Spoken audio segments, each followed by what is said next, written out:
మహిళా దినోత్సవానికి విస్తృత ఏర్పాట్లు చేయాలని జిల్లా కలెక్టర్ షాన్మోహన్ అధికారులను ఆదేశించారు. అమరావతి రాష్ట్ర సచివాలయం రాష్ట్ర మహిళా సంక్షేమం, గిరిజన సంక్షేమ శాఖ మంత్రి గుమ్మడి సంధ్యారాణి, మహిళా శిశు సంక్షేమ శాఖ ప్రిన్సిపల్ సెక్రటరీ సూర్యకుమారితో కలిసి తన కార్యాలయం నుంచి అన్ని జిల్లాల కలెక్టర్లతో అంతర్జాతీయ మహిళా దినోత్సవం ముందస్తు ఏర్పాట్లపై ఆమె సమీక్షించారు.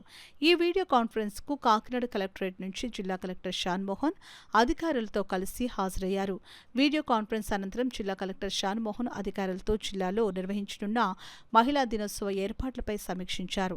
ఈ సందర్భంగా ఆయన మాట్లాడుతూ అంతర్జాతీయ మహిళా దినోత్సవాన్ని రాష్ట్ర ప్రభుత్వం ఘనంగా నిర్వహిస్తుందని, ఈ కార్యక్రమాన్ని రాష్ట్ర స్థాయితో పాటు జిల్లా స్థాయిలో మార్చి 8న కాకినాడ నగరపాలక సంస్థ స్మార్ట్ సిటీ సమావేశ మందిరంలో మహిళా దినోత్సవ వేడుకలను నిర్వహించనున్నట్లు ఆయన తెలిపారు. వీడియో కాన్ఫరెన్స్ లో జిల్లా రెవెన్యూ అధికారి J Venkatrao, ICDS PD Vijayakumari, DRDA incharge PD A Srinivasarao, ఇతర అధికారులు తదితరులు పాల్గొన్నారు.